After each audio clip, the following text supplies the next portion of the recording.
मुंतकिर होगा। हमारे खिलाफ जो ताकतें खड़ी हैं ये उनके हक में जाएगा। आपके तबों में झूठ टूट जाएगी तो उनके हक में जाएगा। तमाम साथियों से गुजारिश है कि मुंतजिर रहे, आराम से बैठे रहे।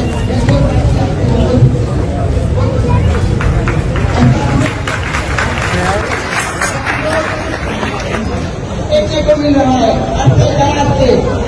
तालीमी इदारे हो, का ताकत हो, मुंतशिर किया जा रहा है।